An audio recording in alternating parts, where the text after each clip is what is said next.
That was terrible. That was crap. That was garbage. This place sucks. Overreaction Monday.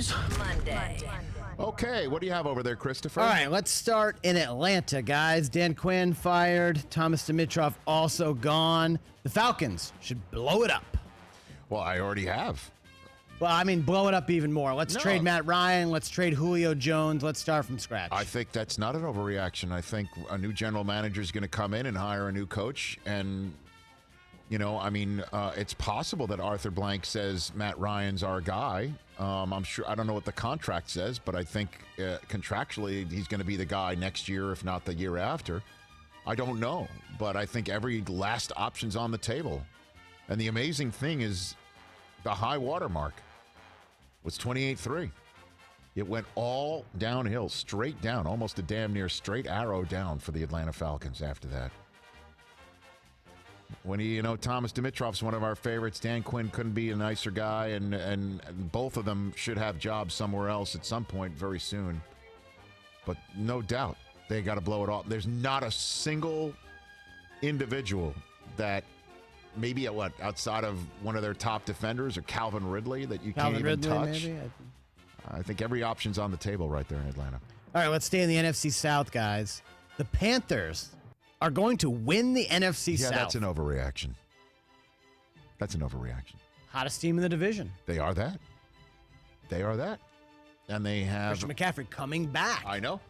They've got a lot going for them. But to sit here and say that they're going to win the division. That's an overreaction. All right. Those are still two first ballot Hall of Fame GOATs that are quarterbacking other teams that I am not ready to Fair enough. Throw out with the Teddy Bridgewater bathwater. Teddy Bridge bathwater. Teddy Bridge bathwater. Correct. Yeah. They are leading our poll and had a huge win yesterday. Yes. The Raiders can win the AFC West. I think they can.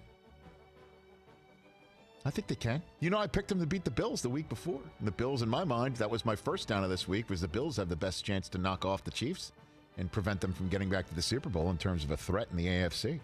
I told you, man, if this Derek Carr, man. I'll tell you what, man. This Ruggs kid's taking the top of the defense off, and Josh Jacobs and Darren Waller and the rest of those talented wide receivers giving options for Carr, who knows what to do, and just because he's on the same page as Gruden and just pulls the trigger defensively. I think the Chiefs still win it, but you can't say that's an overreaction. All right, I was just warming you up. Now they get hot, okay? Okay. This is the best Steelers team of the Mike Tomlin era. Can I phone a friend in Manganello for that? 4-0 for the first time since 1979, right? Yeah, 79.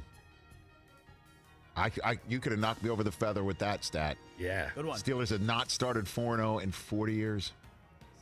I'll say it's an overreaction. I'll say that's an overreaction. But they're pretty damn good, man. Yeah. They are. They still gave up 29 points to Carson Wentz and a whole bunch of other people that you've never really heard of outside of Miles Sanders and Zach Ertz. Yeah. But week to week, I mean, that can't be easy to just, okay, by the way, your bye week is now. Right. And then come back and now have to play 13 straight weeks. Tough. They've got a tough road ahead, but so far so good. Big Ben looks pretty good. I know that. That'll be my first down tomorrow, a little tease. Okay. I've already have it written down. All right, they picked up their first win yesterday. Deshaun Watson looked good. Yeah. Brandon Cooks alive. The Texans, not dead yet. They're not dead yet. They are not dead yet. Just like that line from Monty Python's Holy Grail. When they say, bring out your dead, and people would put it on the cart, just having fun with as they only Monty Python could with the bubonic plague. Somebody screaming, I'm not dead yet. That's the Texans. They're not dead yet. They are not. They are not. The Jets, they're dead. Yeah. The Texans are not dead. Correct. Can they win the division? No. I kind of, if Phillip Rivers can take care of the football, and then we'll see what the Titans look like when they come back from all this. I think that the division ship probably has sailed, but they've got We'll see. How about this? At Tennessee and home for Green Bay. Let's talk when they hit their bye week and week 8. How about that? Okay. Unless they're part of the reconfigure of the schedule, we got to take a look at that moving forward. That's fair. What else? That's fair. The Cleveland Browns. Yes. 4-1. Yes. 4 in a row for the first time since 2009. Yes. They will host a playoff game.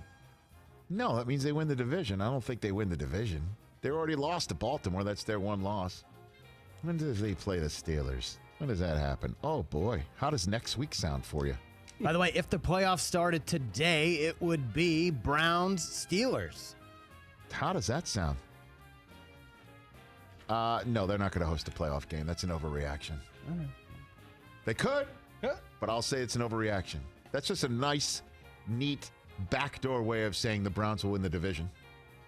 Very good. I was trying, Okay. All right, couple more. We talked about this earlier with Mike Florio. The league should pause the season for a week or two, rebalance the COVID problems here, and then push I'll forward. say again that that's an overreaction for the moment.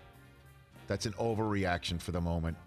I can't stress enough how, the NFL has, as much as they possibly can, eyes on players. Adam Thielen, I forget where he appeared recently. Was it McAfee's show?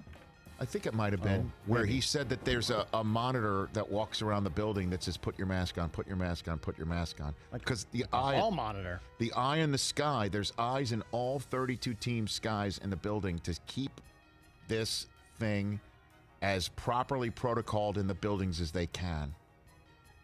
Now, if there's another outbreak like the Titans on 3-4 other teams, then I would suggest yes. But right now, going week to week, or I think our friend Mike Freeman called whack-a-mole, right now, it's not optimum, but it's better than just shutting everything down. But if other 3-4 other teams have something similar to the Titans, and then you've got to reschedule. Now, you saw how one game being rescheduled affected multiple others. Like 7 others. So if you've got 4 of those, now suddenly you're rescheduling 15, 20 games, and a week 18 doesn't provide the relief, then stopping for a couple weeks, that might be it. So, but I'll just call that an overreaction right now. Hey, you watched all the way to the end. Thanks for that. Watch more right here.